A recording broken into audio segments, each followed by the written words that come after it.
लेकिन लालू जी का शर्त है कि भाई अगर कन्वेनर या फिर पीएम का किरदार बनना है तो सबसे पहले मेरे बेटे को जो है वो राजगद्दी सौंपो। कास्टिज्म पे कोई आपको वोट नहीं देगा। लालू जी नीतीश जी का टाइम की राजनीति अलग। अभी अगर आपको जीतना है तो आपको डेवलपमेंट की बात करनी पड़ेगी। किसी बड़े लेजेंडरी लीडर का बेटे बनने से आप पॉलिटिशियन नहीं कहलाते।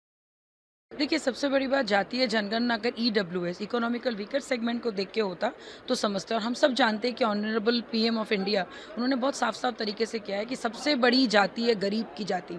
अगर आप गरीबों का कल्याण नहीं कर सकोगे, आप हिंदू को अलग अलग वर्ग में बांट के आपने कौन सी राजनीति कर ली। एक तो आप हिंदू मुस्लिम क्या कहते हैं लोग यहाँ पे कर ही रहे हैं। और हम लोग जब सबका साथ सबका विकास और सबका विश्वास के साथ जब आगे बढ़ना चाह रहे हैं तो ये जातीय जनगणना करके लोगों के मन में और ज़्यादा हेट्रेट पैदा करना। भाई आप कौन से भी जाति से हो, अगर आप जन कल्याण में साथ नहीं हो तो वैसा जातीय गणना हमें नहीं चाहिए। लेकिन जदयू तो बोल रही है कि हमने तो जातीय जनगणना सही करवाया, लेकिन आप लोग झूठा आरोप लगा। आप एक बात बताइए, जातीय जनगणना अगर सही होता तो अगर आप देखिए कि 97% या उससे भी ज़्यादा ओबीसी दिखाया गया और मात्र 15% दिखाया गया है जनरल कास्ट। मतलब आप ये कहना चाहते पिछले कई सालों से आपके जनरल कास्ट में कोई बढ़ोतरी नहीं होगी। सबसे मतलब मैंने अभी जो सबसे वीकर सेगमेंट वो तो आपके हो गए सारे अपर क्लास।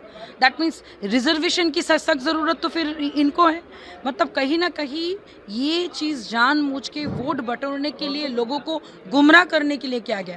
बात बहुत सिंपल है, सबसे बड़ी कास्ट जो है गरीब, हम सब गरीबी रेखा के नीचे हैं। और सबसे ज़्यादा बिहार आज भी नीति आयोग के रिपोर्ट के अनुसार सबसे गरीब राज्यों में माना जाता है। जातीय जनगणना का जन कल्याण के लिए होता तो बात मानते, लेकिन ये जन कल्याण कम और यहाँ पे दिखाया गया है कि भाई ये कास्ट कितना है, वो कास्ट कितना है। इससे अगर डेवलपमेंट हो सकती थी तो बहुत पहले हो जाती। और अभी मैं आपको बता दूँ, अभी के यूथ आपके ये कास्टिज्म पे कोई आपको वोट नहीं देगा। लालू जी नीतीश जी का टाइम की राजनीति अलग थी। उस वक्त आप लोगों ने जितना मतभेद करना था, लोगों को लड़ाना था, लड़ा लिया। अभी अगर आपको जीतना है तो आपको डेवलपमेंट की बात करनी पड़ेगी। जिस तरह से देखा जा रहा है कि एक तरफ आरजेडी के विधायक जो है दुर्गा माँ पर टिप्पणी कर दी है, उसको कैसे आप? देखिए, सही बात बोले तो मुझे ऐसा लगता है कि लोग थोड़े डरे हुए हैं, स्पेशली विपक्ष के लोग थोड़ा डरे हुए हैं, क्योंकि हम सब जानते हैं कि तीसरी बार शंखनाद के साथ हमारे मोदी जी ही तीसरी बार प्रधानमंत्री बनेंगे। और उनका ये कल्पना, ये सोच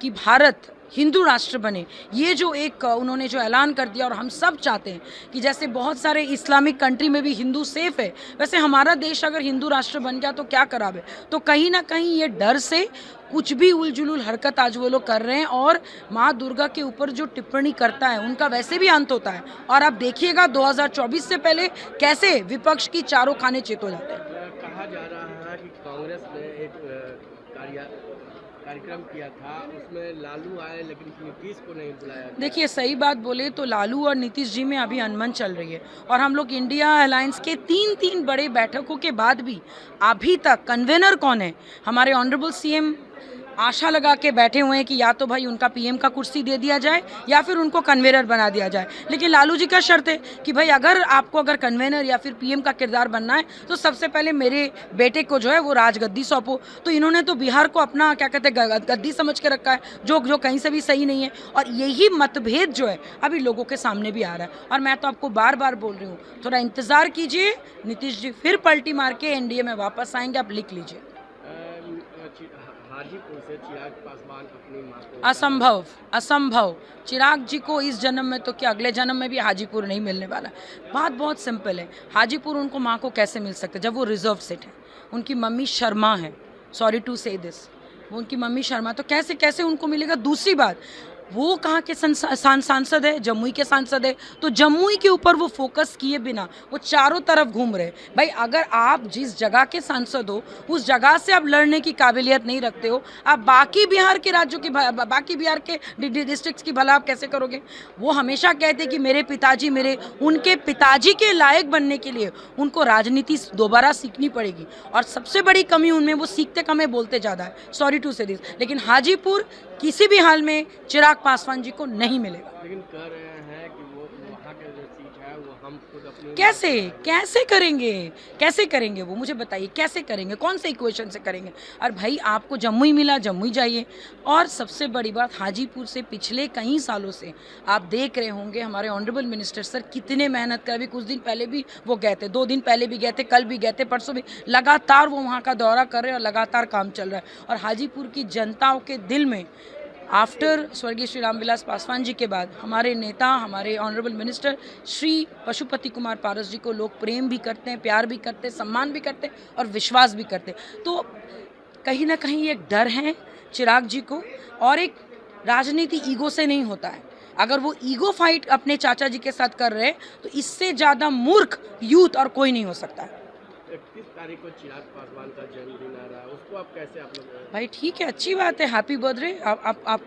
आप जिए हज़ारों साल, आपको बुद्धि मिले, आपको सुबुद्धि मिले, आपको राजनीति का ज्ञान हो। किसी बड़े लेजेंडरी लीडर का बेटे बनने से आप पॉलिटिशियन नहीं कहलाते हो। नरेंद्र मोदी जी का कोई बैकअप नहीं था तो कैसे बन गए वो? You have to learn. उनको धूल चटनी पड़ेगी, उनको बिहार में रह के, बिहारियों के साथ रह के सीखना पड़ेगा। सॉरी टू से मैं उनसे ज़्यादा जानती हूँ क्योंकि मैं 15 सालों से बिहार में मेहनत कर रही हूँ। मुझे पता है एग्जैक्टली कौन से जिला में लोग क्या एक्सपेक्ट कर, उनको तो लोकल लैंग्वेज भी नहीं पता है। लोकल लैंग्वेज पता है, स्टाइल मार के हिंदी में बात कर देने से, अंग्रेजी बोल देने से नेता नहीं होता है। एंड सबसे बड़ी बात, इतने महान लेजेंडरी लीडर के पुत्र होने के बाद भी उनको इतना भी ज्ञान नहीं है कि वो अपने पिताजी के नक्शे कदम पर चले, जो थोड़ा मुश्किल नहीं नामुमकिन है। एनीवेज उनको एडवांस में हैप्पी बर्थडे। मैं बस इतना ही चाहूँगी कि भगवान माता आपको सुबुद्धि दे और जल्द से जल्द आप अपने पॉलिटिकल करियर का एक सुराहा कर पाओ। अगर ये वीडियो पसंद आई और वह बिहार के राजनीति और बिहारियत से सरोकार रखेनी तो सब्सक्राइब बटन दबा के चैनल के सब्सक्राइब कर ली। ओजे एगो घंटी बा, ओकरा बटन दबा देला से कुल सटीक और मारक खबर रुआ मुफ्त में मिल जाई। अगर रुआ पत्रकारिता के हमनी के नया प्रयोग में सहयोग कर चाहतानी तो ज्वाइन बटन दबा दी। पेटीएम नंबर नोट कर ली 9386816700। धन्यवाद।